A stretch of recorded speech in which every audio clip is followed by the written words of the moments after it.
Tudo começou numa noite que deveria ter sido calma. Um marido bilionário, uma tempestade lá fora e uma mulher grávida de 7 meses a suplicar por clemência em frente a um freezer de aço. Quando o trinco se fecha e a luz se apaga, todos pensam que é o fim da sua história. Mas eles estão errados, porque esta não é a história de uma vítima. É a ascensão de uma sobrevivente que transforma a sua dor em justiça e expõe a crueldade do seu marido em direto na televisão nacional. O que se segue é um acerto de contas com a verdade, o poder e a vingança que ninguém viu chegar. Fiquem comigo até ao fim, porque esta história vos vai deixar sem fôlego. O zumbido do congelador industrial ecoava pelos corredores de mármore da mansão Figueiredo em São Paulo. Tudo naquela casa havia sido construído para impressionar. Quadros com molduras douradas, lustres importados, pisos que brilhavam como cristal. Mas naquela noite, todo aquele luxo só tornava o silêncio mais frio. Dentro do congelador de aço inoxidável, a geada espalhava-se pelas paredes como veias de gelo. A temperatura continuava a baixar, e cada respiração de Isabela se convertia numa pequena nuvem branca que desaparecia na escuridão. Estava grávida de 7 meses, descalça, vestida apenas com um robe de seda que já não a aquecia. O cabelo colava-se ao rosto enquanto batia na porta metálica com as mãos trêmulas. "Rafael, por favor, abre a porta. Estou a carregar o teu filho." A voz dela falhou. O som mal atravessava o grosso isolamento. Lá fora, atrás daquela porta pesada, o bilionário Rafael Figueiredo permanecia imóvel. O reflexo dele brilhava fracamente sobre o aço polido. A expressão era serena, quase vazia. O tipo de calma que só os monstros confundem com controlo. Parecia um homem a observar uma experiência. Lá dentro, as pernas de Isabela tremiam. Os lábios tinham ficado pálidos e as pontas dos dedos ardiam com o frio. Tentou respirar devagar. Lembrou-se do que o médico havia dito sobre o estresse, sobre o bebê, sobre manter o ritmo cardíaco estável. Mas como podia manter a calma se o marido acabara de a trancar num congelador? "Por favor, Rafael", sussurrou outra vez, a voz a perder-se entre o som dos ventiladores gelados. "Não precisas de fazer isto, podemos resolver, por favor." Mas não houve resposta. Apoiou o rosto contra a pequena janela quadrada e viu-o a observá-la, com uma mão no puxador. Os olhos deles encontraram-se, e por um instante, pensou ter visto dúvida. Uma faísca de esperança acendeu o peito. Talvez ele abrisse. Talvez fosse apenas um teste, outro dos seus jogos cruéis para a assustar e fazê-la obedecer. Isabela voltou a sussurrar, com lágrimas que congelavam nas suas bochechas. Então ele falou. O tom era calmo, uniforme e assustadoramente distante. "Tu foste o erro, Isabela, não o casamento. Tu." O trinco fez clique. Depois ele virou-se e afastou-se. Os seus passos desvaneceram-se na distância como um batimento cardíaco que se apaga. Dentro do congelador, Isabela permaneceu imóvel por um longo momento, demasiado atordoada para se mexer. Depois, o instinto tomou o controlo. Começou a bater na porta com os punhos, gritando até a garganta arder. "Ajuda! Alguém me ajude!" A sua voz foi devorada pelo frio. O zumbido do congelador ficou mais forte, mecânico, implacável. A temperatura continuava a baixar. Tropeçou para trás, segurando a barriga. O bebê deu um pontapé e ela gritou, aterrorizada de que fosse a última vez que o sentisse mexer-se. A respiração acelerou. Procurou algo, qualquer coisa, para partir o trinco. As prateleiras estavam vazias, exceto por umas caixas de carne congelada. Pegou numa e bateu com ela no puxador da porta uma e outra vez, até os braços cederem. Os joelhos chocaram com o chão gelado. A dor sacudiu-a, lembrando-lhe que ainda estava viva. Arrastou-se até a porta e apoiou o ouvido no metal, à espera de ouvir passos. Nada. Apenas o distante tic-tac do relógio da mansão para lá das paredes. Isabela fechou os olhos. Pensa, apenas pensa, sussurrou para si mesma. Lembrou-se de que alguns congeladores tinham um trinco de emergência. Passou a mão pela junta da porta, procurando, rezando. Nada. Rafael certificara-se de que aquela divisão só podia ser aberta por fora. O seu corpo começou a tremer violentamente. Abraçou o estômago, sussurrando suavemente ao filho que estava para nascer. Estás bem, bebê? Estás bem. A mamãe está aqui. As palavras eram metade oração, metade mentira. Uma recordação cruzou a sua mente. Rafael a sorrir-lhe durante o casamento, a prometer-lhe proteção e eternidade. As mesmas mãos que outrora seguraram o seu rosto com ternura, agora tinham selado o seu destino. A sua respiração ficou mais lenta.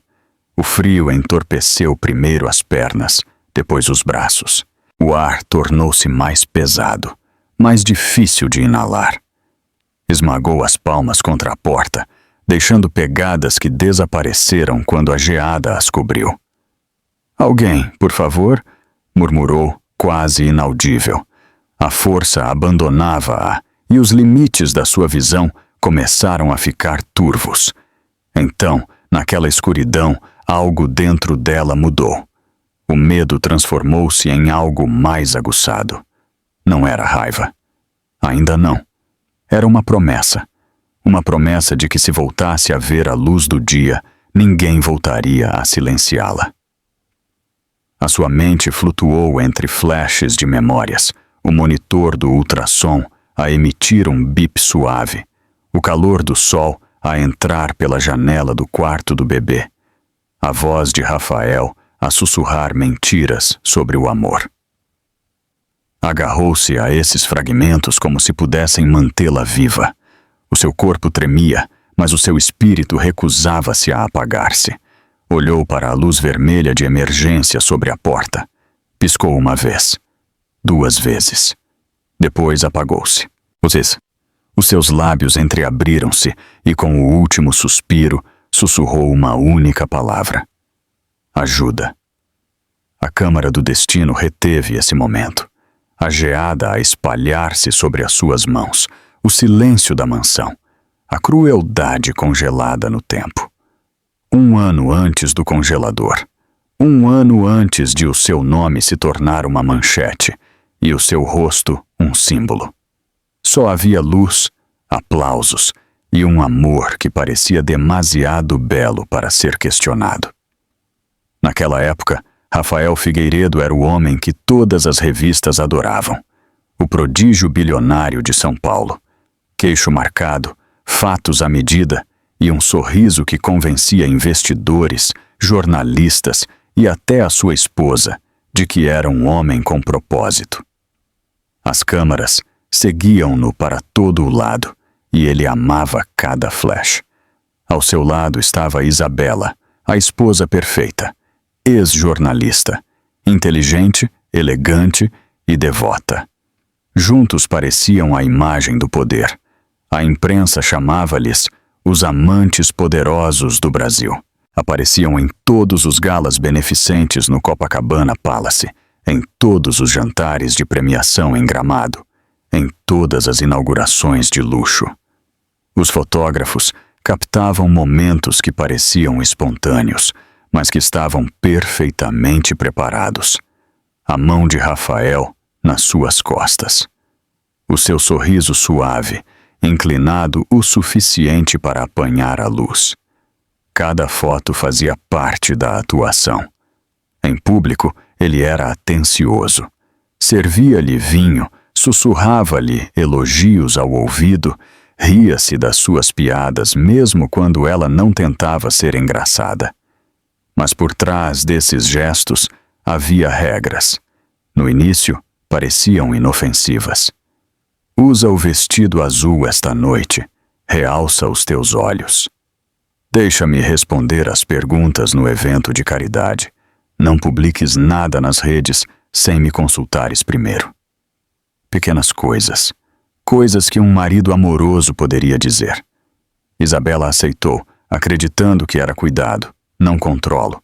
Estava habituada a trabalhar sob pressão. Dizia a si mesma que isso era apenas uma forma de colaboração. Mas a colaboração requer duas vozes. E pouco a pouco, a dela começou a desaparecer. Rafael gostava da perfeição. E a perfeição exigia silêncio. Em casa, o seu apartamento de cobertura era impressionante. Paredes de vidro com vista para a Avenida Paulista. Móveis brancos que pareciam intocados pela vida real. Não havia desordem, nem calor. Até o ar cheirava a controlo, a colônia cara e mármore polido. Isabela levantava-se cedo para preparar o pequeno almoço, embora Rafael nunca comesse com ela. Estava sempre em chamadas, em reuniões, a gerir algo que não podia esperar. Ela deixava o café na sua secretária e ele bebia-o horas depois, sem notar que já estava frio. Às vezes, via-se refletida no grande espelho ao lado do elevador e mal se reconhecia.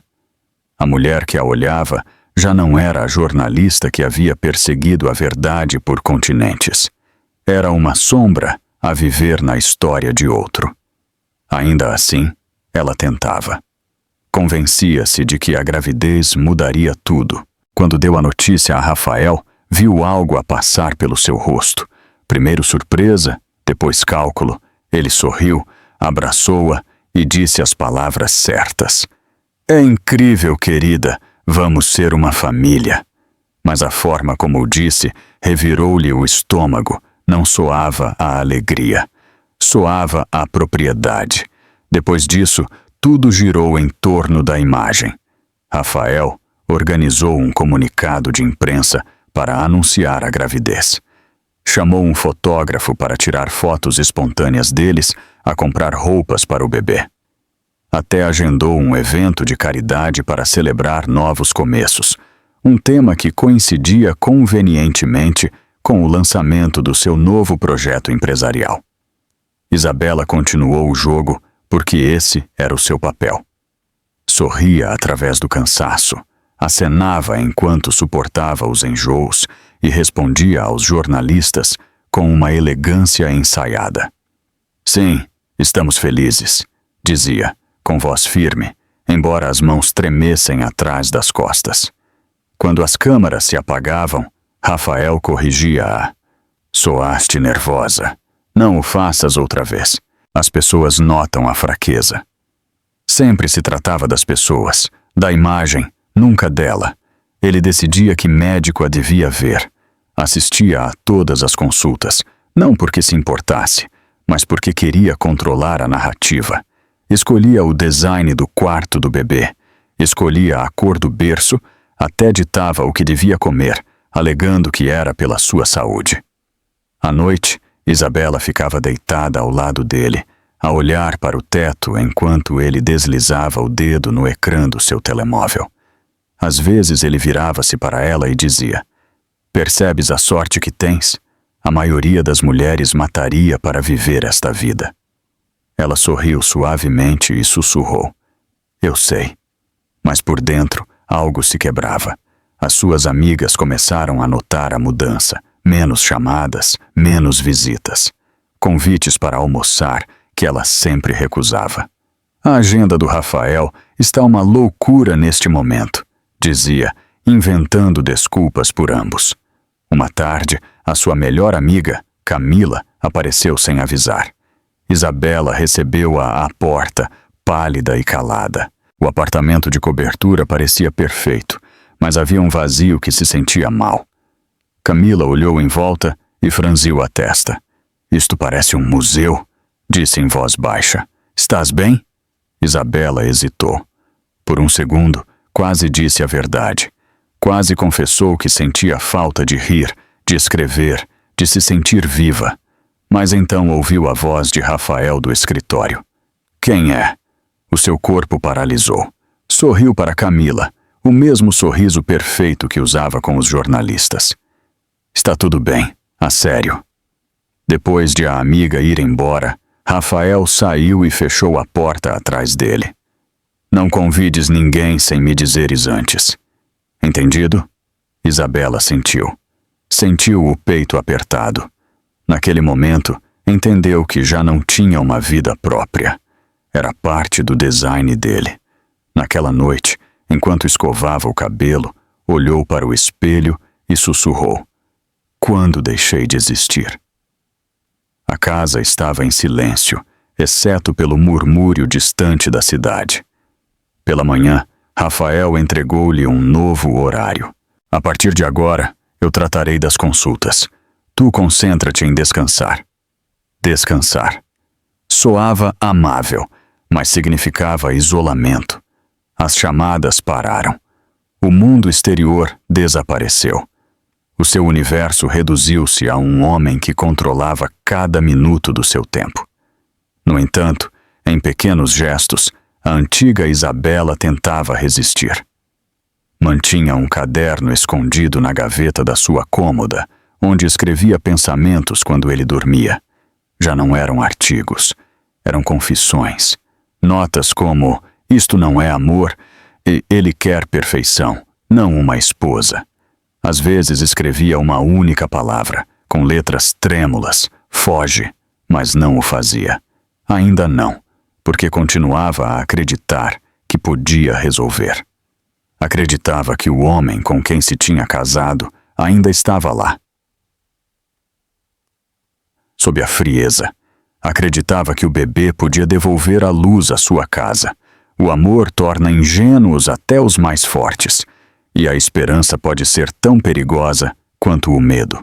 Nas últimas semanas, antes de tudo desmoronar, Rafael deu uma entrevista a uma cadeia importante. O repórter perguntou-lhe o que significava a paternidade para ele.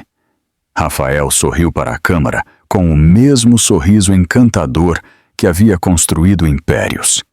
Significa responsabilidade, disse. Significa proteger o que é meu.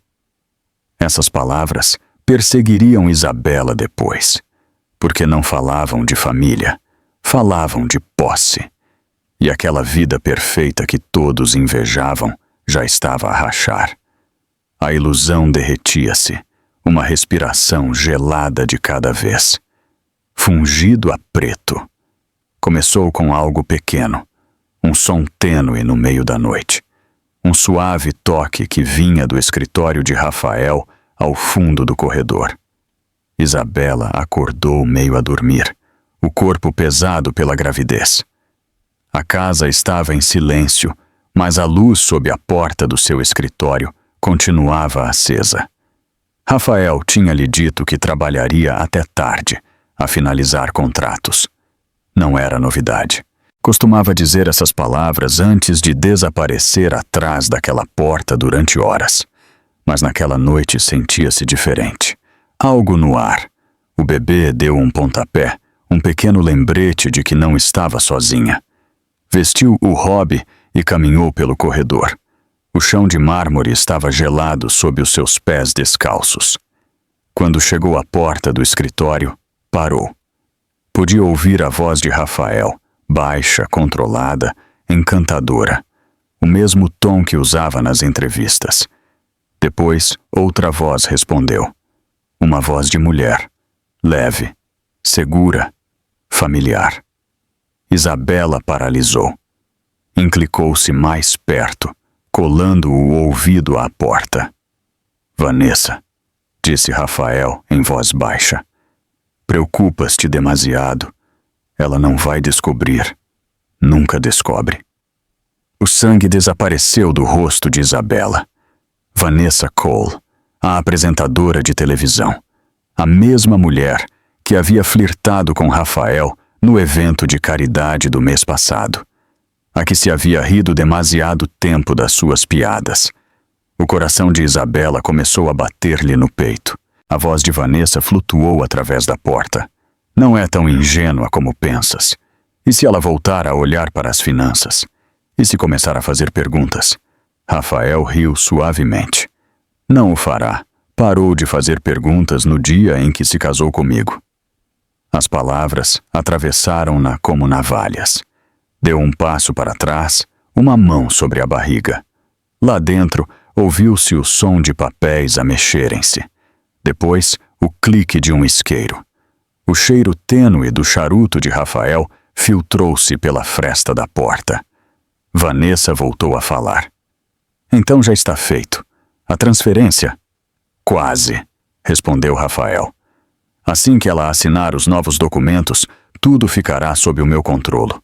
A fundação, as ações, as contas. Depois disso, será livre para desaparecer. Desaparecer? Vanessa riu suavemente. És cruel. Sou prático, disse ele, e os homens práticos continuam a ser ricos. Os joelhos de Isabela enfraqueceram. Cobriu a boca para não fazer barulho. Não só a enganava, estava a planear apagá-la. Afastou-se da porta, movendo-se o mais silenciosa que pôde. O seu coração batia tão rápido que doía. Regressou ao quarto, mas o ar parecia mais fino, as paredes mais próximas. O silêncio gritava à sua volta. Sentou-se em frente à cômoda, a olhar para o seu reflexo. O rosto parecia pálido e desconhecido. Durante anos havia ignorado os sinais, dizendo a si mesma que o amor podia curar o controlo, que o poder podia conviver com a bondade. Mas agora não restava nenhuma ilusão. O homem naquele escritório não era o seu marido. Era um estranho que havia usado o amor como disfarce. A sua mente repetiu cada momento que tinha ignorado. A forma como ele pegava no seu telemóvel todas as noites para proteger a sua privacidade. A forma como geria os seus cartões para facilitar o orçamento. A maneira como havia substituído cada pessoa da sua vida por pessoas leais a ele.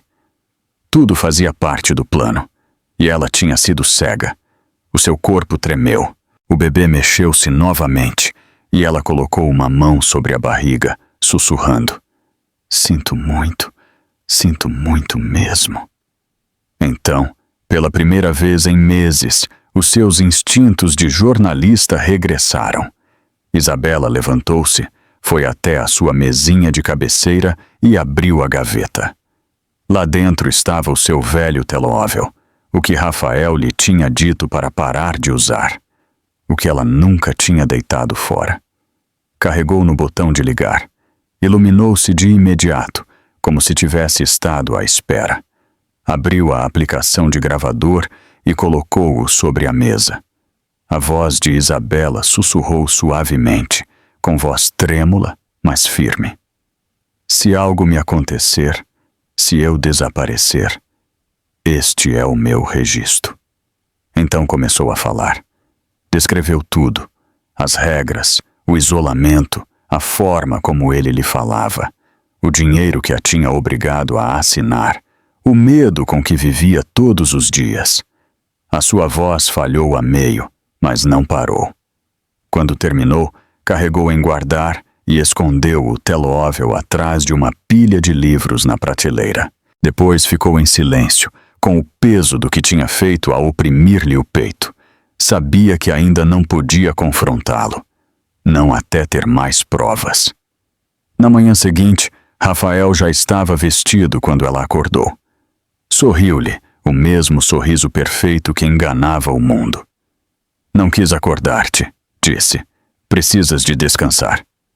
Ela acenou, fingindo que nada tinha mudado. A que horas vieste para a cama?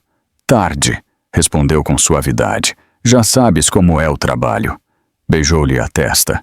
Estás radiante hoje. A maternidade assenta-te bem.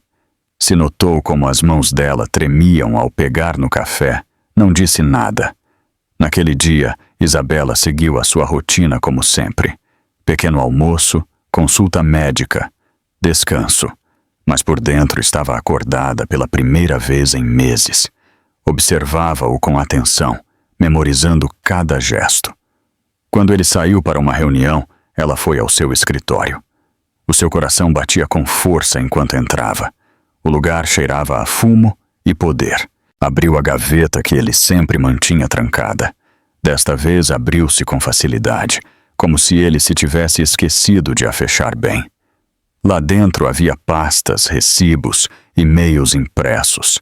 Passou as folhas com os olhos arregalados. Cada documento era uma peça do puzzle. Transferências, contas ocultas. O seu nome usado em lugares onde nunca tinha assinado.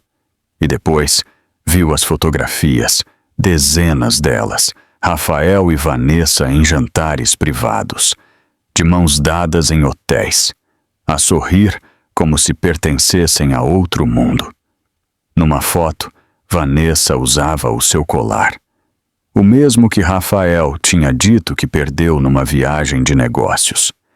A garganta de Isabela fechou-se. Sentiu náuseas. Tirou fotos de tudo com o seu telemóvel, os dedos trêmulos.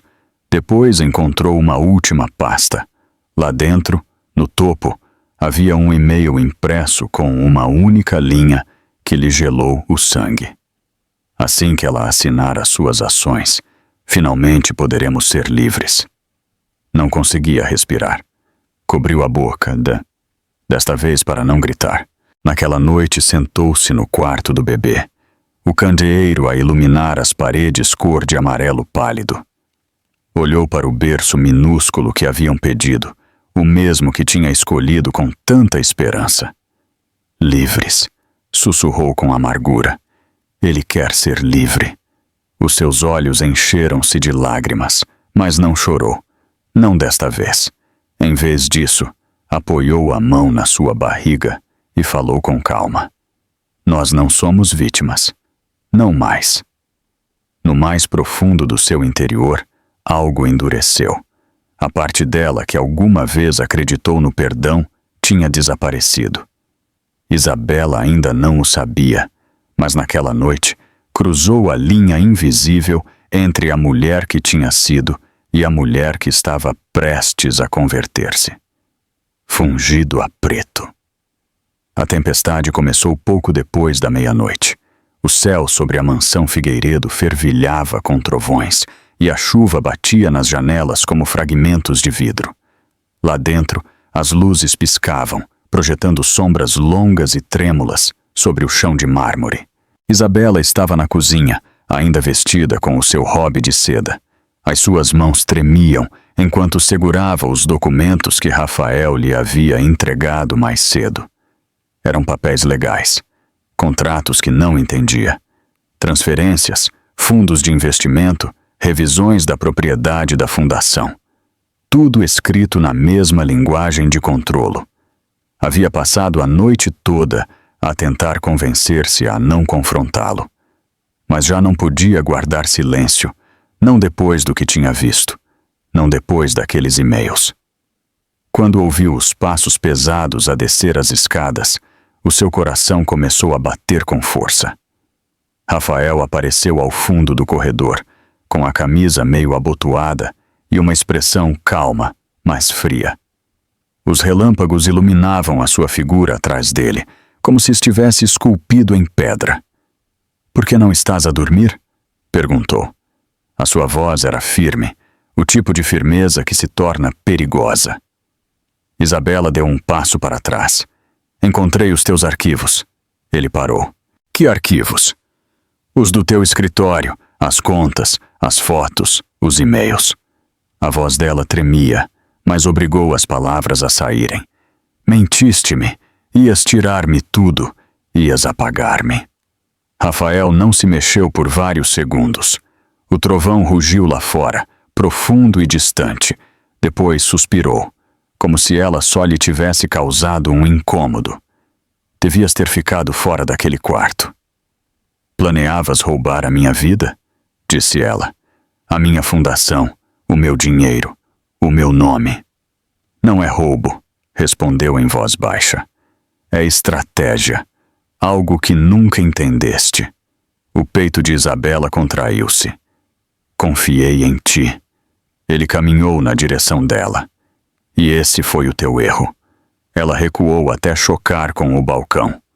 Não te aproximes. O quê?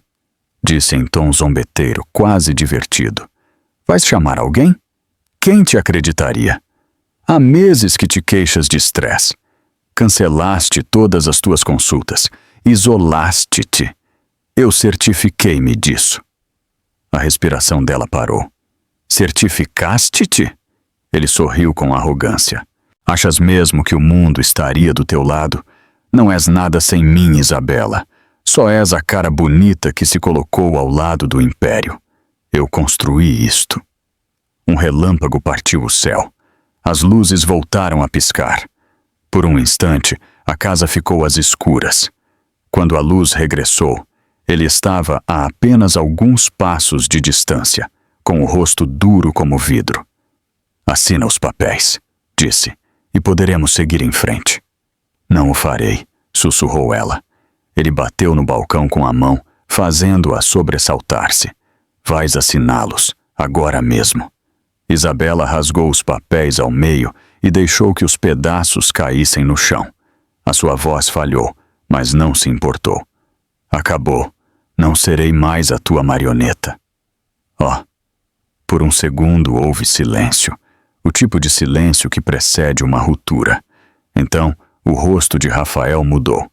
A calma desapareceu, substituída por algo afiado e cruel.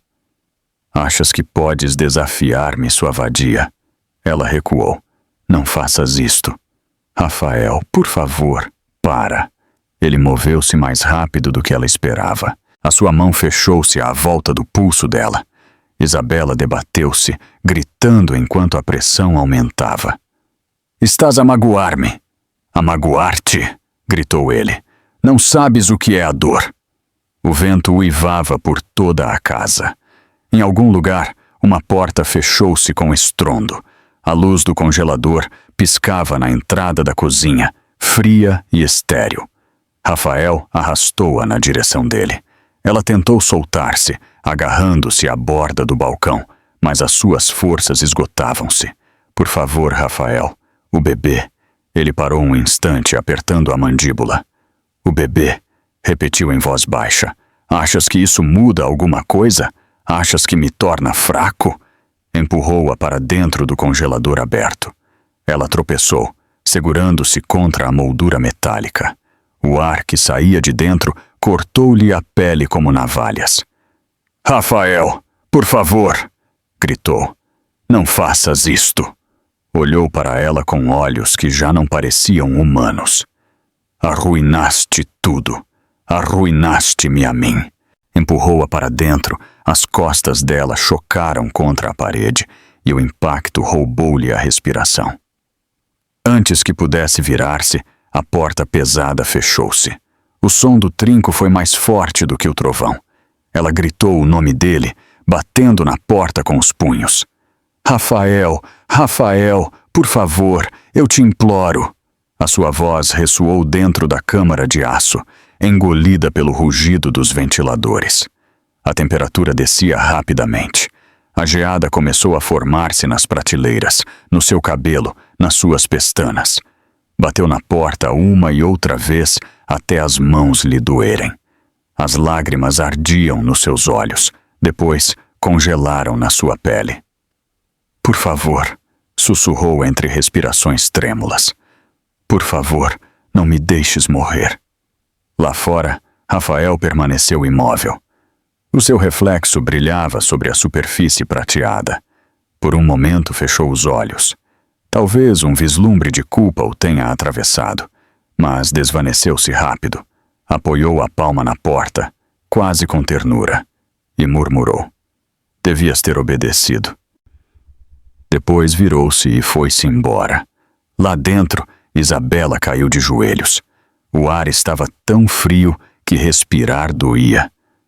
Abraçou a barriga, a tentar proteger o bebê do gelo. Está bem, sussurrou fracamente. Tudo vai ficar bem. O seu corpo tremia com força. A sua pele ficou azulada. Olhou à volta da pequena divisão, à procura de algo que a pudesse ajudar. Uma pega, um trinco, um interruptor. Mas não havia nada. Rafael certificara-se disso. Os seus dedos tocaram numa pequena caixa de alimentos congelados. Partiu-a, desesperada por encontrar algo para travar a porta, mas as suas mãos estavam demasiado dormentes. A caixa caiu no chão. A luz interior piscou uma vez. Depois outra.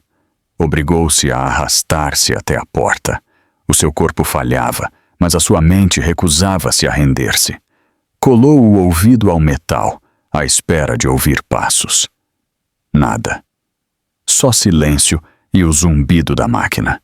Sussurrou de novo, mais baixo desta vez. Alguém, ajude-me! A geada começou a subir pelas bordas do seu hobby. A cor desapareceu dos seus dedos. Apoiou a testa na porta e fechou os olhos. Por um instante, os seus pensamentos vaguearam. Viu a luz do sol a entrar pela janela do quarto do bebê. Ouviu o suave batimento cardíaco do seu filho que estava para nascer. Lembrou-se do riso. Lembrou-se do calor. E depois, lembrou-se da traição. Abriu os olhos, e neles havia algo feroz por trás do medo. Se sobrevivesse, o mundo saberia. Ele nunca mais se esconderia por trás da sua riqueza. Mas o frio era mais forte do que a sua vontade. A sua respiração tornou-se fraca. O seu coração abrandou. Sussurrou pela última vez. Aguenta, bebê, aguenta. Lá fora, um relâmpago cruzou o céu, iluminando a mansão com um clarão branco. A tempestade rugia mais forte do que a sua voz a apagar-se. E em algum lugar dentro desse silêncio gelado, Isabela Figueiredo afundou-se na quietude. Fungido a preto. A tempestade lá fora finalmente tinha começado a desvanecer-se. Mas dentro da mansão Figueiredo, tudo continuava imóvel. A eletricidade cintilou e depois estabilizou. O gerador arrancou com um zumbido baixo que abafou o som dos trovões distantes. A pequena luz vermelha do congelador piscava ritmicamente, constante como um batimento cardíaco. Lá dentro, Isabela Figueiredo mal respirava. O seu corpo tinha entorpecido, o frio tinha deixado de ser dor e tinha se tornado algo pior, algo vazio. As suas pálpebras tremiam, os seus lábios estavam azuis. Já não sentia as mãos. No mais profundo da sua barriga, o bebê mexeu-se fracamente. Esse movimento, frágil e distante, era a única coisa que a mantinha consciente. A sua mente vagueava entre flashes de memória. A voz de Rafael a chamá-la pelo nome no seu casamento. O som dos aplausos quando ele levantou a sua mão perante as câmaras. A promessa que lhe sussurrou ao ouvido naquela noite. Nunca mais terás de te preocupar com nada, Haveswell. E agora, no silêncio escuro do congelador, compreendeu que ele tinha cumprido essa promessa. Ela já não tinha de se preocupar. Ele tinha lhe tirado tudo, até o seu futuro. O zumbido do ventilador enchia os seus ouvidos. O seu corpo tremeu violentamente e depois o tremor parou. O seu coração abrandou. Sobre a tempestade, a vida continuava. Noutra parte da mansão, Rosa, a empregada de limpeza, entrou pela porta traseira, ajustando o casaco para se proteger do frio. Tinha ficado mais tempo do que o habitual naquela noite, a limpar os quartos de hóspedes para um evento que Rafael tinha agendado para a semana seguinte. O apagão tinha-a atrasado e agora só queria acabar e ir para casa. Notou um leve cheiro a cabo queimado na cozinha. Provavelmente um fusível tinha rebentado durante a tempestade. Caminhou até o painel de controlo, lanterna na mão. As suas botas rangiam sobre o chão de azulejo ao passar junto à despensa. Ouviu algo. Um som fraco, algo que não encaixava. Parou e ouviu. Nada. Depois, voltou a ouvi-lo. Um bater surdo, rítmico. Rosa franziu a testa. Olá, senhor Figueiredo? Ninguém respondeu. Seguiu o som, o feixe da sua lanterna a mover-se sobre as bancadas brilhantes e os eletrodomésticos reluzentes. O ruído ficou mais claro, um bater suave, como algo a bater no metal. Virou-se para o congelador industrial ao fundo da cozinha. A luz sobre a porta piscava. O seu peito apertou. Caminhou mais perto. O som voltou, mais fraco agora. 3 batidas surdas. Depois silêncio. "Está alguém aí?" perguntou com voz trêmula. Quando apoiou o ouvido na porta, ouviu-o. Uma respiração irregular, um sussurro. "Ajuda, por favor." O coração de Rosa encolheu. Agarrou o puxador e puxou. Não se moveu. Puxou outra vez, pondo todo o seu peso. Nada. Procurou uma alavanca de emergência, mas não havia nenhuma. "Oh, meu Deus!" murmurou. Bateu na porta. "Aguente! Estou aqui!" Ela correu para a bancada, pegou numa colher grande e meteu-a na dobradiça, a tentar forçar o trinco. As suas mãos tremiam, mas não parou. "Por favor, Deus, faz com que funcione." A dobradiça cedeu o suficiente para deixar escapar um assobio de ar. O vapor frio derramou-se pela divisão. Rosa tossiu, com os olhos lacrimejantes. Puxou com mais força, usando toda a sua força. O metal estalou. Finalmente a porta abriu-se com estrondo. A luz da sua lanterna iluminou o corpo de Isabela. Estava caída no chão, a pele pálida, o cabelo endurecido pela geada. Os seus lábios mal se mexiam. Rosa caiu de joelhos. "Santo céu! Senhora Figueiredo, consegue ouvir-me?" As pálpebras de Isabela agitaram-se. "O bebê!" sussurrou. Rosa pegou-lhe no pulso. O pulso era fraco, mas estava lá. Olhou à volta, desesperada. "Aguente, só aguente!" Pegou num cobertor de uma prateleira próxima e envolveu-a nos ombros. Depois, tirou o seu telemóvel, as mãos a tremer enquanto marcava o 190, ou o número de emergência brasileiro, para contexto. "Fala, Rosa Almeida", disse entre arfares. "Trabalho na residência Figueiredo. Enviem uma ambulância. Uma mulher ficou presa no congelador. Está grávida. Não respira bem." A voz do operador foi calma. "A ajuda está a caminho. Mantenha-a aquecida. Não a mexa demasiado." Rosa olhou para Isabela. "Ouve isso? Já vem." Os olhos de Isabela abriram-se por um segundo. Os seus lábios mexeram-se. "Rafael", sussurrou. Rosa inclinou-se mais perto. "O que se passa com ele?" Os olhos de Isabela reviraram. Não respondeu. Minutos depois, o som das sirenes rompeu a noite. Luzes vermelhas e azuis cintilaram pelas janelas. Os paramédicos entraram a correr pela porta principal com o seu equipamento. "Está em hipotermia", disse um enquanto verificava os seus sinais vitais. "O pulso é fraco, mas presente." "Rápido! Mexam-se!" Envolveram-na em cobertores térmicos e colocaram-na sobre a maca. Rosa ficou perto, com lágrimas a correrem pelo seu rosto. Ela esteve lá a noite toda. "Não sei quanto tempo, Figueiredo." O paramédico acenou. "Salvou-lhe a vida." Enquanto tiravam Isabela, um oficial aproximou-se de Rosa. "Sabe quem a trancou lá?"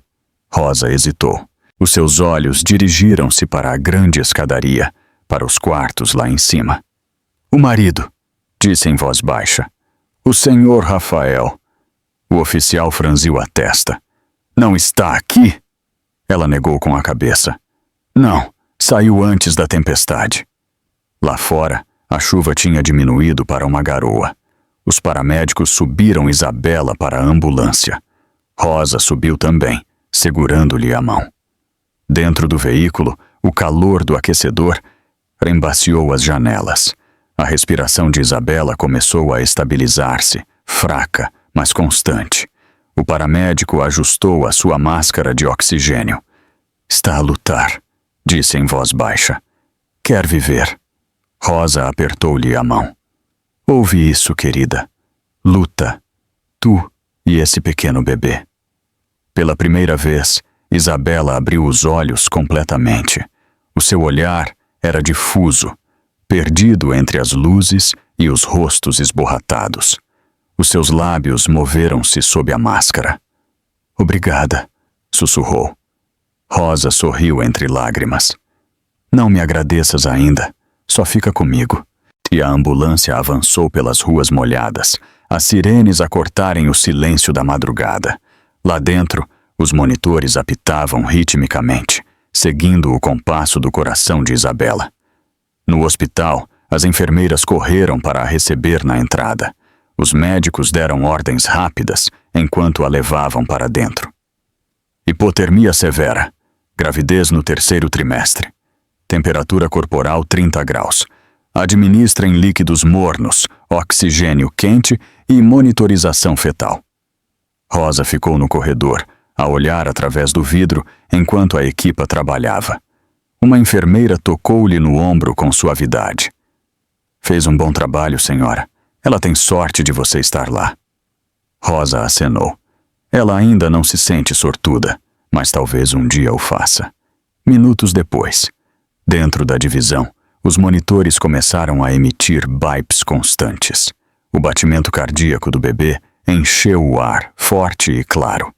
O médico sorriu. Está estável. Os dois estão. Rosa levou uma mão ao peito e sussurrou uma oração de agradecimento.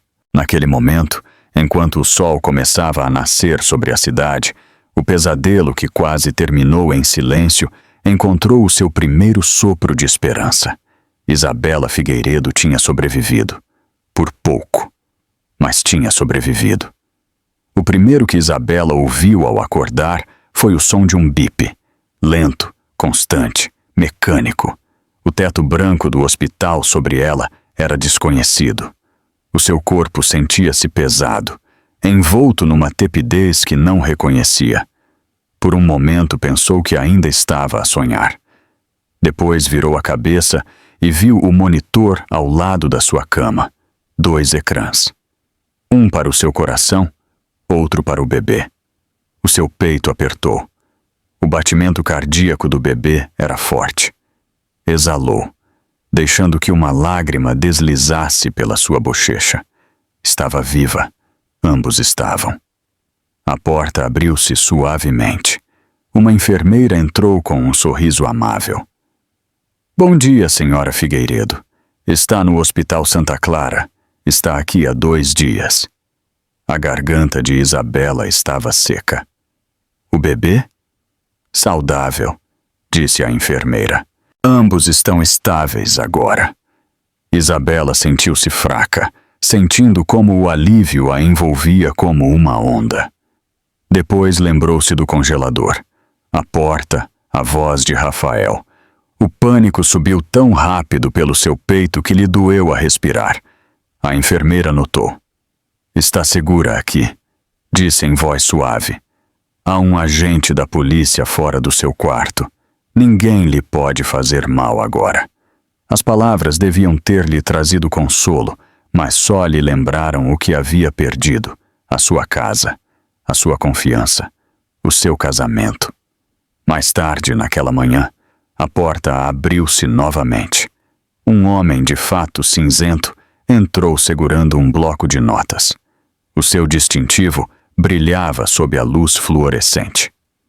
Detetive Paulo Oliveira, disse com calma. Só preciso de lhe fazer algumas perguntas, senhora Figueiredo. A voz de Isabela era baixa. Ele tentou matar-me. O detetive acenou. É o que os primeiros relatórios indicam, mas para o acusar, precisaremos de provas. Lembra-se do que aconteceu antes de perder a consciência? Ela fechou os olhos. As recordações chegavam em fragmentos. O som da tempestade, a pressão da mão dele no seu pulso, o ar gelado a encher-lhe os pulmões. Sim, sussurrou. Lembro-me de tudo. O detetive tirou notas. Ele disse alguma coisa antes de a trancar? Isabela hesitou, a voz tremia. Disse que eu era um erro. A mandíbula do detetive apertou. Sabe onde ele está agora? Ela negou com a cabeça. Não, ele observou-a por um momento. Nós vamos encontrá-lo, mas deve saber que homens como o seu marido têm advogados poderosos. A melhor maneira de o enfrentar é com provas. Tem algo que nos possa ajudar? Isabela hesitou novamente. Depois acenou. Gravei algo na noite em que o descobri. É um bom começo, disse ele. Quando recuperar, vamos rever juntos. Depois de ele sair, Isabela ficou a olhar para a janela. Lá fora, a neve caía devagar, em silêncio. Sentia-se dormente e desperta ao mesmo tempo, como se o seu corpo e a sua mente vivessem em mundos diferentes. Naquela tarde, enquanto o sol começava a pôr-se, a porta voltou a abrir-se. Uma voz familiar falou: "Não posso acreditar que és mesmo tu." Isabela virou a cabeça. De pé estava Marcos Ruiz, o seu antigo produtor e uma das poucas pessoas em quem havia confiado antes de Rafael a isolar de todos. Os seus olhos encheram-se de emoção ao aproximar-se. Ouvi o que aconteceu. Rosa encontrou-me. Contou-me tudo. Isabela tentou sorrir, mas os seus lábios tremeram. Não devias estar aqui, Marcos. Rafael é quem devia ter medo, disse com firmeza. Quase morreste por culpa dele. As lágrimas encheram os olhos de Isabela. Ele vai negar. Vai fazer com que todos acreditem que estou instável. Marcos arrastou uma cadeira e sentou-se ao lado da sua cama. Então não lhe daremos essa oportunidade. Ela olhou para ele confusa. O que queres dizer? Eu tenho trabalhado no Canal 9 desde que saíste. Ainda tenho amigos lá. Produtores, apresentadores, editores, pessoas que odeiam o que homens como Rafael fazem à porta fechada. Podemos contar a tua história, Isabela. Podemos mostrar a verdade. O seu coração acelerou. Queres que eu vá para a televisão? Depois de tudo isto? Não é uma entrevista qualquer, disse ele. Em direto, para que ele não a possa manipular, para que ninguém a enterre. A ideia deu-lhe mais medo do que o frio do congelador. A sua voz tornou-se fraca. Se eu fizer isso, ele virá atrás de mim. Marcos inclinou-se na direção dela. Ele já o fez. E tu sobreviveste. Isso é algo que ele nunca vai entender. Tens a verdade, Isabela. Usa-a. Ela desviou o olhar a observar a neve lá fora. Pensar em enfrentar Rafael revirava-lhe o estômago, mas pensar em calar-se era pior. Na manhã seguinte, um médico entrou com novos formulários para ela assinar. Eram documentos médicos, planos de recuperação. Quando saiu, a enfermeira deixou um pequeno envelope na mesa de cabeceira. Lá dentro havia um cartão. Rede Legal de Vítimas, Divisão de Violência Doméstica. Observou-o durante muito tempo. O logótipo era simples, uma tocha a iluminar a escuridão. Pegou no seu telemóvel. As suas mãos tremiam enquanto marcava o número. Bom dia, Rede Legal de Vítimas, respondeu uma mulher. O meu nome é Isabela Figueiredo, disse em voz baixa. Preciso de saber como me proteger. A voz da mulher era serena e firme. Ligou para o sítio certo. Podemos ajudá-la a solicitar uma ordem de restrição de imediato. Também nos certificaremos de que o seu relatório médico e a declaração policial se mantêm confidenciais. Isabela sentiu que algo mudava dentro dela. Pela primeira vez, alguém estava do seu lado. Mais tarde, naquele dia, o detetive Oliveira regressou com documentos para ela assinar. É oficial, disse. Tem uma ordem de proteção. Ele não pode aproximar-se. Ela acenou, ainda a processar tudo. Isso não o vai parar, sussurrou. Não, respondeu ele. Mas dá-nos uma base para agir. E quando o encontrarmos, será mais forte. Quando saíram, Isabela olhou para a sua barriga. O bebê mexeu-se novamente. Sorriu fracamente. Salvaste-me, sussurrou. Naquela noite não conseguiu dormir. Sentou-se junto à janela, a observar como a neve se convertia em chuva. As luzes da cidade esbatiam-se por trás do vidro. A enfermeira levou-lhe chá, mas ela quase não lhe tocou. A sua mente já estava a avançar. Se quisesse sobreviver, não podia esconder-se. Tinha de lutar. Devia expô-lo, não só por ela, mas por cada mulher silenciada por homens como Rafael Figueiredo. Na manhã seguinte ligou a Marcos novamente.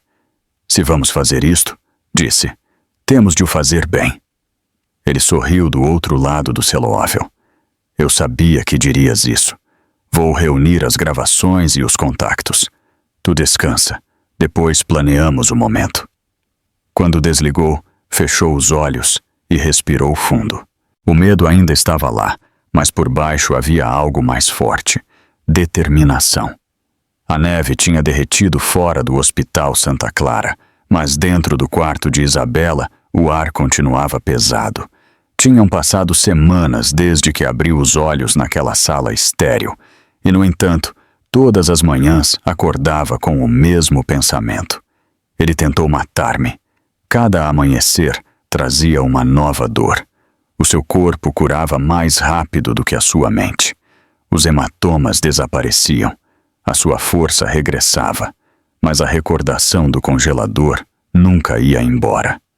Voltava em flashes. O som do trinco, o frio a atravessar-lhe a pele, o silêncio que se sentia como a morte. Recusou-se a permitir que essa recordação a definisse.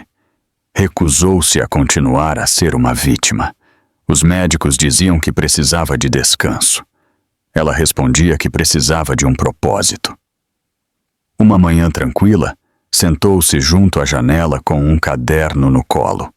A sua mão tremia ligeiramente enquanto começava a escrever. Cada página se enchia de nomes, datas e provas, transações bancárias, e-mails. As fotografias que havia encontrado na gaveta de Rafael. Estava a reconstruir o seu caso peça por peça. Do outro lado do quarto, o televisor soava suavemente. Um programa de entrevistas, risos, aplausos. Depois, apareceu um rosto familiar no ecrã. Vanessa Cole. A amante de Rafael. A sua voz era suave e segura enquanto apresentava o seu convidado. O peito de Isabela apertou. Aumentou o volume. Vanessa sorriu para a câmara. E esta noite temos a honra de receber o incrível Rafael Figueiredo, um homem cujo sucesso continua a inspirar empresários em todo o país. Isabela ficou imóvel. O rosto de Rafael apareceu ao lado do dela. Parecia tão perfeito como sempre. Polido, encantador, intocável. Não havia nem rastro de culpa. Ele sorriu para a câmara. É bom estar de volta. A vida está cheia de desafios, mas o que te define é como te levantas. As suas mãos fecharam-se com força. Levantar-se? Estava ali, a fingir que nada tinha acontecido, a fingir que ela não existia. Vanessa inclinou-se na direção dele. As pessoas estão curiosas sobre o desaparecimento da sua esposa. Houve rumores de um acidente. Rafael riu suavemente. Ela tem tido problemas de saúde. Fiz tudo o que pude para a apoiar na sua recuperação. A mentira atravessou-a como cristal. O seu coração batia com força, a raiva a ferver sob a sua pele. Quando o segmento terminou, desligou o televisor e ficou em silêncio. A sua mão pousou na sua barriga. O bebê deu um pontapé. Sussurrou. Queres continuar a mentir? Então dar-lhe-emos uma verdade que ele não poderá esconder. Naquela tarde, Marcos visitou-a. Trazia café e uma pasta preta. Consegui o que pediste, disse. Ela abriu-a. Lá dentro havia capturas de artigos, relatórios financeiros e memorandos internos da Figueiredo Holdings. Todos apontavam para a mesma coisa: fraude. Rafael tinha estado a movimentar dinheiro através de empresas fantasma, enquanto construía a sua imagem pública de filantropo. Isabela estudou as páginas com atenção. Ele é intocável porque construiu um muro de mentiras, disse. Então vamos derrubá-lo, respondeu Marcos, tijolo por tijolo. Ele mostrou-lhe uma pendrive. Aqui está o material não editado do evento de caridade do ano passado. A noite em que Vanessa e Rafael foram vistos juntos pela primeira vez, há algo no fundo que vais querer ver. Marcos ligou o dispositivo ao seu computador. O vídeo mostrou um mar de convidados a brilhar sob os lustres, Rafael e Vanessa a rirem perto do bar, a sussurrarem ao ouvido. Num canto do enquadramento, um homem segurava um telemóvel a apontar para eles, a gravar. Quem é aquele? Perguntou Isabela. Um estagiário, disse Marcos. Demitiu-se no dia seguinte, mas antes de sair enviou-me isto. A gravação fez um zoom. A voz de Rafael ouvia-se fraca, mas clara. Assim que ela assinar tudo, acabou. Seremos livres. Isabela conteve a respiração. Olhou para Marcos.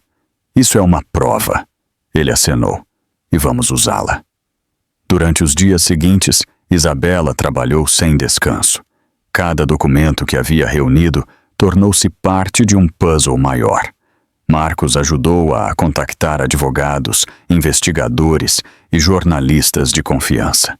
Juntos, construíram uma linha do tempo dos crimes de Rafael. À noite, quando o hospital estava em silêncio, Isabela sentava-se sob a luz tênue do seu quarto e ensaiava as suas palavras em frente ao espelho. A sua voz era suave no início, hesitante, mas com cada repetição tornava-se mais firme. Esta não é apenas a minha história, praticava. É a história de cada mulher silenciada pelo poder e pelo medo. A enfermeira que costumava visitá-la observou-a uma tarde da porta. Está a preparar-se para algo grande, disse. Isabela sorriu levemente. Estou a preparar-me para ser livre. Quando os médicos finalmente lhe deram alta, saiu do hospital com a pasta apertada contra o peito. Marcos levou-a para um pequeno apartamento na cidade. Não era muito, apenas 2 quartos e uma vista para o horizonte. Mas era seu, sem guardas, sem portas fechadas, sem paredes que não pudesse controlar. Naquela noite, desempacotou as suas coisas devagar. Roupa, livros para o bebê, a ecografia, colocou o relicário de prata na mesa de cabeceira. Lá dentro estava a foto da filha que havia sobrevivido com ela. Depois abriu seu computador. No ecrã havia um e-mail de Marcos. Falei com o produtor do O Show da Manhã. Estão dispostos a dar-te um segmento completo. Transmissão em direto, a nível nacional. Isabela olhou para a mensagem durante muito tempo. A ideia a aterrorizava. Milhões haveriam. Rafael haveria, mas era a única forma de garantir que a verdade não pudesse ser enterrada. Escreveu a sua resposta. Diz-lhes que sim. Na manhã seguinte, reuniu-se com uma assessora legal da rede de vítimas. A mulher, Linda Carvalho, ouviu com atenção enquanto Isabela lhe contava tudo. Linda acenou. Se vai torná-lo público, deve proteger-se legalmente. Vamos apresentar queixas civis e congelar as suas contas. Isso dar-lhe-á vantagem. Isabela sorriu com suavidade. Ele usou o dinheiro como arma. Vejamos como se sente quando o usarmos contra ele. Naquela tarde, ficou junto à janela do seu apartamento, a olhar para as luzes da cidade. O medo que antes a dominava agora parecia distante. O que a enchia era concentração. Pegou no telemóvel e ligou a Marcos outra vez. Quando é que entramos no ar? Perguntou. Na próxima segunda-feira, respondeu ele, em horário nobre. Terá 5 minutos antes de abrirmos as linhas para chamadas. Ela acenou. 5 minutos são suficientes. Depois de desligar, fechou os olhos e respirou fundo. O medo ainda estava lá, mas por baixo havia algo mais forte. Determinação. O dia chegou com aquela quietude que só aparece antes de uma tempestade. O céu sobre Rio de Janeiro era de um cinzento prateado baço e a cidade movia-se mais devagar do que o habitual. Dentro do estúdio do programa O Show da Manhã, os técnicos ajustavam as câmaras, os engenheiros de som testavam os microfones e os produtores sussurravam pelos auscultadores. Parecia uma emissão matinal qualquer, mas a energia no ar era diferente. Isabela Figueiredo estava atrás da cortina, com o coração a bater com força no peito. Vestia um fato branco simples, elegante, mas firme, a cor do renascimento. O seu cabelo estava apanhado com cuidado e mantinha as mãos entrelaçadas para que não tremessem. As luzes do estúdio faziam com que o palco brilhasse mais do que o sol. Marcos estava ao seu lado com uma pasta na mão. A sua voz era baixa e calma. "Estamos prontos. Tens a certeza de que queres fazê-lo em direto?" Isabela acenou. "Se eu o gravar antes, ele encontrará maneira de o esconder. Desta vez ele verá enquanto acontece." Marcos sorriu levemente. "Então vamos fazer história." Do outro lado da cortina, Vanessa Cole ajustava o seu microfone na mesa de notícias. Não tinha ideia de quem era realmente a sua próxima convidada. Para ela, era apenas mais um segmento sobre mulheres e resiliência, uma história leve para o público da manhã. Olhou para o produtor. "Como se chama a convidada outra vez?" "Isabela qualquer coisa." O produtor folheou as notas. "Isabela Figueiredo." Vanessa ficou imóvel por um segundo, depois forçou um sorriso. "Esse nome é-me familiar." O diretor de cena anunciou. "Em direto em 5, 4, 3, 2. A luz vermelha sobre a câmara acendeu-se. Vanessa olhou para a câmara com o seu sorriso perfeito. "Bom dia, Brasil. Hoje falaremos sobre a coragem, a sobrevivência e as segundas oportunidades. A nossa convidada especial é uma mulher cuja história inspirará todos os que estão a assistir. Por favor, deem as boas-vindas à senhora Isabela Figueiredo." A cortina abriu-se. O estúdio ficou em silêncio. Os aplausos que normalmente seguiam as apresentações não chegaram. Todos olhavam enquanto Isabela caminhava na direção da luz. O sorriso de Vanessa hesitou. A cor desapareceu do seu rosto.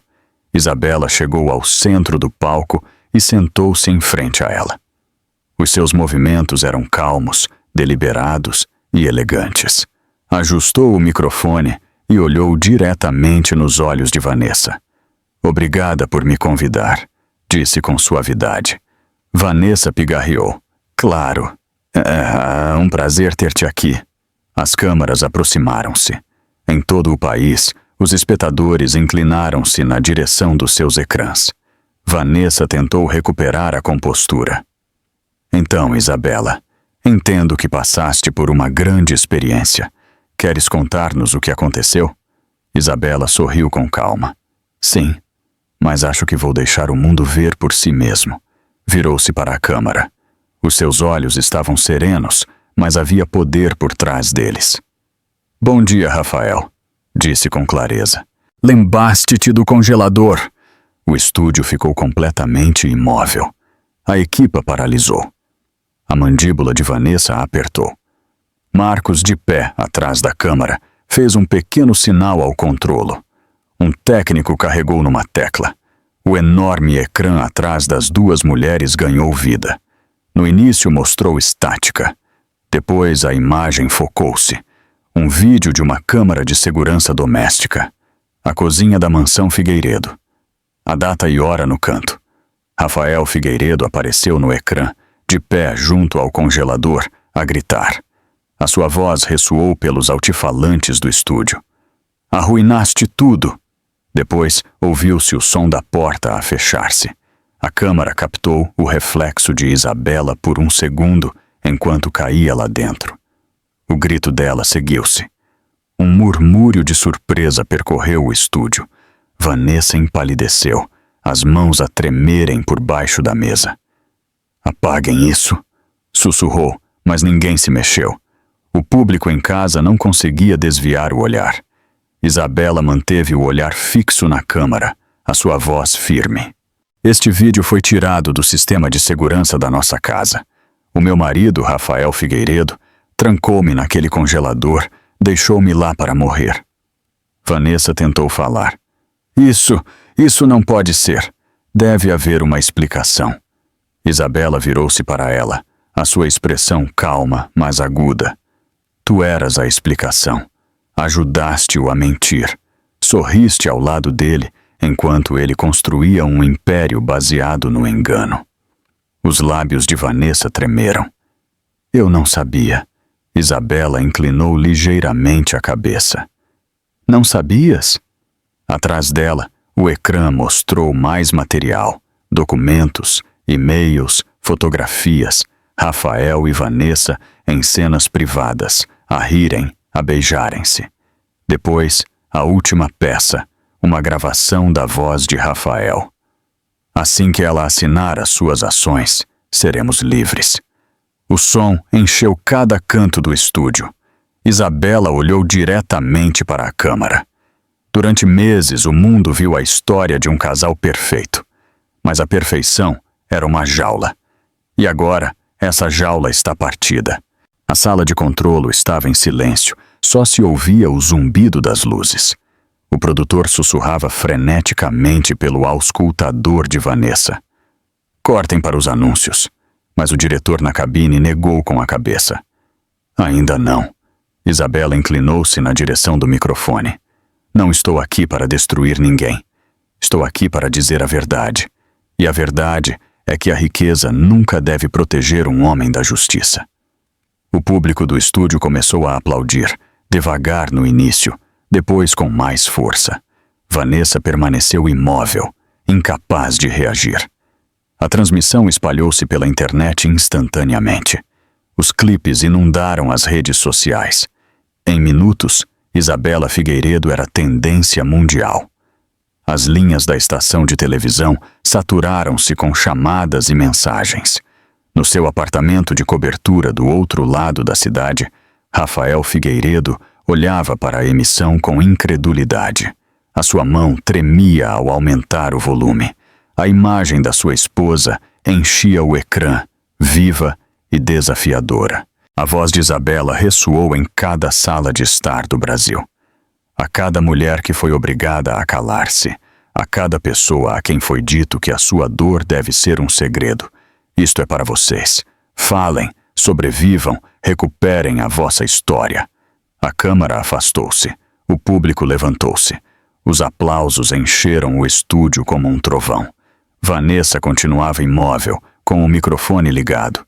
Virou-se lentamente na direção de Isabela, com lágrimas a formarem-se nos olhos. "O que acontece agora?" Isabela olhou para ela e respondeu com suavidade. "Agora, a verdade fala por si." O ecrã atrás dela desvaneceu-se para preto. O logótipo do canal apareceu, mas os aplausos continuaram muito depois de o segmento terminar. Na sala de controlo, o produtor olhou para Marcos. "Vão processar-nos." "Joseph?" Marcos sorriu. "Não. Vamos mudar tudo." A transmissão tinha terminado, mas o seu eco continuava a expandir-se como fogo. Em questão de minutos, o clipe da entrevista em direto de Isabela inundou todas as plataformas da internet. Twitter, Instagram e YouTube encheram-se com as suas palavras. "Lembraste-te do congelador?" Essas 3 palavras tornaram-se um movimento da noite para o dia. Todos os meios importantes repetiram as imagens. Os apresentadores debatiam-nas em direto. Os especialistas analisavam o seu tom e as pessoas em todo o mundo observavam como o império de Rafael Figueiredo começava a ruir. No início, ele negou tudo. No seu apartamento de cobertura de vidro, com vista para São Paulo, Rafael caminhava de um lado para o outro com o telemóvel colado ao ouvido. "Controlem-no!" gritou para o seu publicista. Antecipem a história. Publiquem um comunicado. A mulher do outro lado hesitou. Senhor, há um problema. O vídeo parece real. A marca de tempo, a voz, tudo coincide. O público não acredita na negação. Então resolvam-no, respondeu com fúria. Esse é o vosso trabalho. Desligou e serviu-se de uma bebida. A mão tremia-lhe, entornando o uísque sobre o mármore. Pela primeira vez em anos, não reconheceu o reflexo que o olhava da janela. O rosto que antes encantava investidores, agora parecia vazio. O telemóvel tocou de novo. Desta vez, era o seu advogado. Rafael, a junta convocou uma reunião de emergência. Querem respostas. Deves preparar-te para uma suspensão. Suspensão? Riu com amargura. A empresa é minha. Já não, disse o advogado em voz baixa. Não depois disto. A chamada terminou. Rafael atirou o copo contra a parede. Partiu-se. O som ressoou por todo o apartamento vazio. Entretanto, lá fora, o mundo mudava. Manifestantes reuniam-se em frente à Figueiredo Holdings. As mulheres seguravam cartazes que diziam Justiça para Isabela e ninguém está acima da lei. Os repórteres cercavam o edifício, microfones erguidos, câmaras a piscarem. Senhor Figueiredo! Gritou um quando ele saiu do carro. Trancou a sua esposa num congelador? Rafael ignorou-os, abrindo caminho por entre a multidão. Mas o ruído seguiu-o para dentro. Os seus empregados murmuravam ao vê-lo passar. As reuniões paravam. Os telefones ficavam em silêncio. Quando entrou na sala da junta, o ar estava denso de tensão.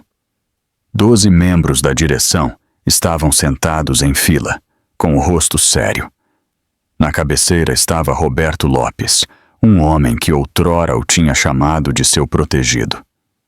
Rafael, começou Roberto com cautela. A reputação da empresa está a colapsar. Os investidores estão em pânico. Perdemos 40% do valor das ações em 24 horas. É temporário, disse Rafael, a tentar parecer seguro. Emitiremos um comunicado. Controlo de danos. Os média exageram. Em resposta, Roberto deslizou uma pasta sobre a mesa. Lá dentro havia capturas de ecrã da entrevista de Isabela, registros financeiros e documentos legais. Não é exagero, é evidência. A Comissão de Valores Mobiliários acaba de abrir uma investigação sobre as tuas contas. E a polícia tem um mandado para te interrogar. O estômago de Rafael afundou.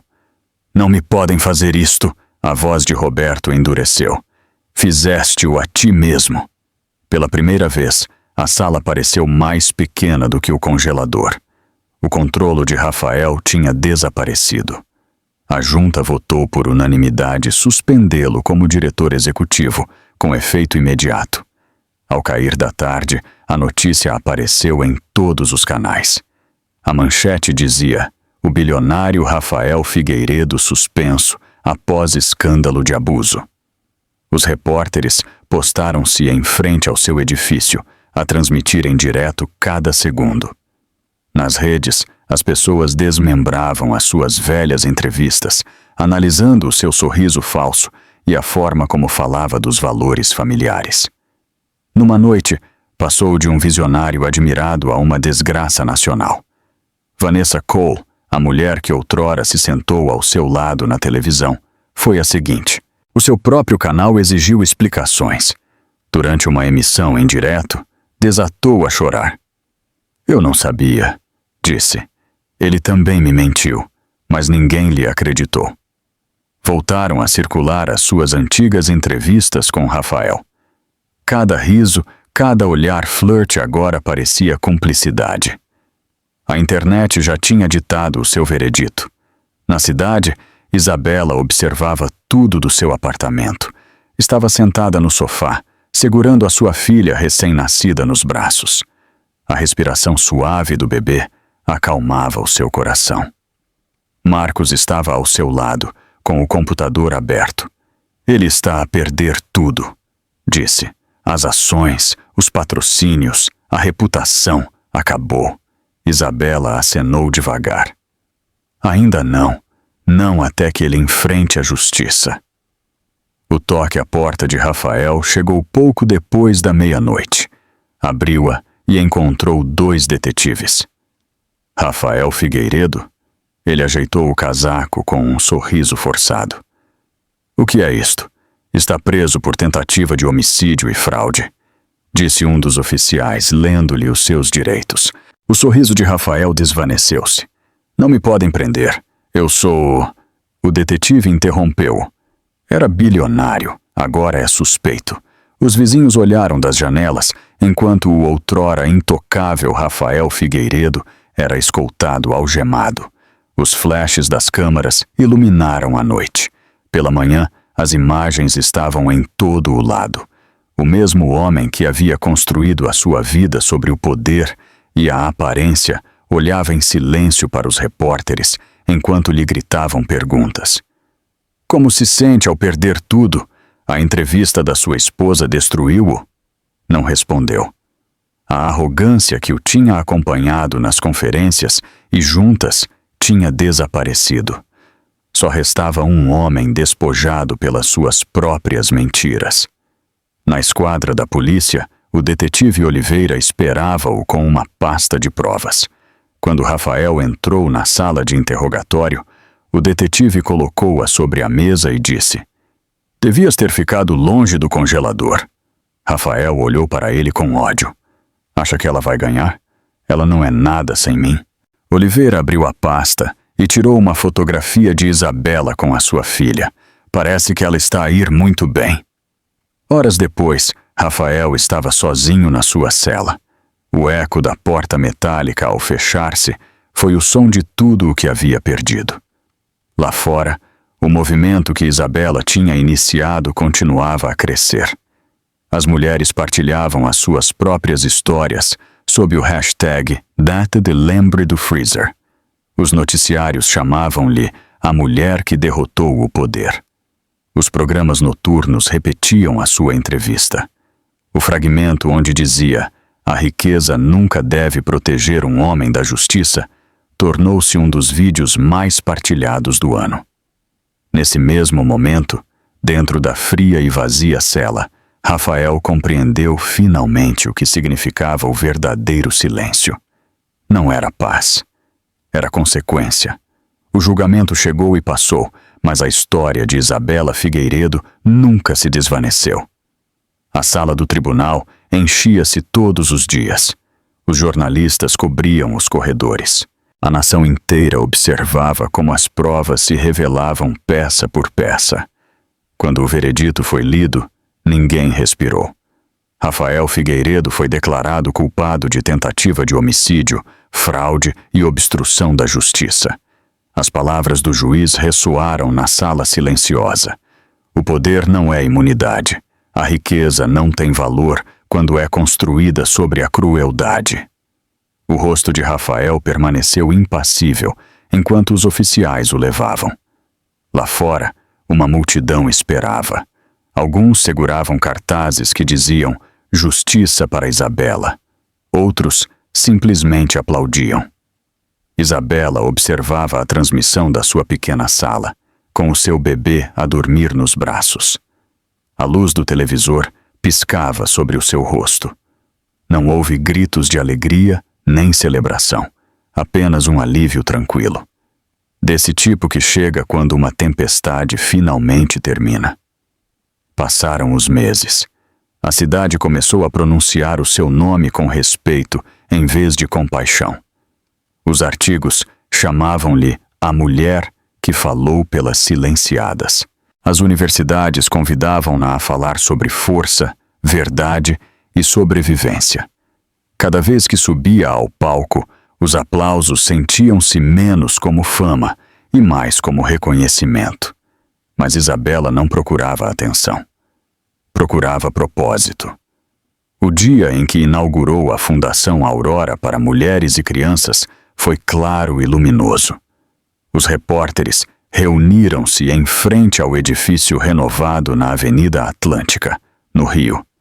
As bandeiras ondulavam com a brisa da primavera, o logótipo a brilhar em dourado. Era uma chama rodeada por mãos abertas. Ela encontrava-se no pódio com um vestido azul claro, a pequena mão da sua filha a descansar na sua. Por trás estavam as pessoas que a tinham salvado: Rosa, Marcos, o detetive Oliveira e Linda da rede de vítimas. Não eram apenas colegas, eram família. Marcos ajustou o microfone. Senhoras e senhores, por favor, recebam alguém que nos demonstrou que mesmo nos lugares mais frios, o espírito humano pode continuar a brilhar. Isabela Figueiredo. O público aplaudiu. As câmaras piscaram. Isabela deu um passo em frente. Por um momento, olhou para o horizonte antes de começar a falar. Houve um tempo, começou com suavidade, em que eu acreditei que o silêncio era segurança. Pensei que se ficasse calada, a dor acabaria. Mas o silêncio é uma jaula. Não te protege. Prende-te. O público ouvia, quieto e atento. Sobrevivi a algo que ninguém devia viver. Trancaram-me num lugar feito para me destruir. Mas lá encontrei algo. Não ódio, não vingança. Encontrei a vontade de viver. A sua voz fortaleceu-se. Estou aqui graças às pessoas que ouviram, que acreditaram, que agiram. E por isso quero que este lugar seja uma prova de que a ajuda existe, de que não está sozinha. Atrás dela, as portas do edifício abriram-se, revelando um vestíbulo quente e luminoso. Na parede pendurava uma frase simples: a verdade é a coisa mais quente que podes oferecer ao mundo. Os aplausos encheram o ar. Rosa secou as lágrimas. O detetive Oliveira acenou com orgulho. Mais tarde, quando a multidão se dispersou, Marcos aproximou-se com um sorriso. Conseguiste, Isabela. Ele foi-se, e tu construíste algo maior do que os dois. Isabela olhou para a sua filha, que ria enquanto estendia a mão na direção da luz do sol que entrava pela janela. Não, disse com suavidade. Conseguimos. Naquela noite, depois de todos saírem, o edifício ficou em silêncio. Isabela caminhou pelos corredores vazios, os seus passos suaves sobre o chão polido. Parou em frente a uma fotografia emoldurada na parede. Era a primeira imagem pública da fundação. Ela segurando a sua filha durante a cerimônia de inauguração. Sorriu levemente. Pela primeira vez em anos, o reflexo no vidro não lhe pareceu o de uma estranha. Pareceu-lhe casa. Apagou as luzes e saiu. A cidade brilhava à sua volta, viva e desperta. Olhou para o céu, onde a lua pendurava cheia e tranquila. Na esquina da rua, Rosa esperava-a no carro. Voltamos para casa, chefa? Perguntou em tom brincalhão. Isabela riu suavemente. Para casa? Sim. Enquanto conduziam pela cidade, Isabela olhava para as pessoas a caminhar nos passeios, para os casais de mãos dadas, para as crianças a correrem entre os charcos. A vida continuava, e ela, finalmente, voltava a fazer parte dela. O carro parou num semáforo vermelho. Ao longe, um cartaz mostrava o lema da sua fundação. Fale. Sobreviva. Renove-se. Ela sorriu. É estranho, disse em voz baixa. O frio quase me matou, mas também me despertou. Rosa olhou para ela de soslaio. Você transformou o frio em fogo, Isabela. Isso não é para qualquer um. Isabela voltou a olhar pela janela, o seu reflexo a misturar-se com as luzes da cidade.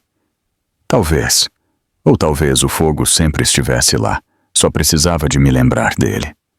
Quando chegaram ao seu apartamento, o bebê mexeu-se nos seus braços. Isabela beijou a testa dela e sussurrou. Você nunca conhecerá o medo que eu conheci, eu prometo, Maria Clara. Levou-a para dentro e deitou-a com cuidado no berço. A bebê sorriu em sonhos. Isabela apagou a luz e ficou ao lado da janela, a olhar para a cidade que outrora temera enfrentar. Tepa-se a jornada de Isabela, uma mulher de 28 anos que renasceu numa noite chuvosa em São Paulo. Te tocou? É porque a força dela ressoa com a nossa própria capacidade de superação. Esta história não é apenas sobre a verdade, é sobre a coragem que surge quando o medo tenta congelar a nossa voz.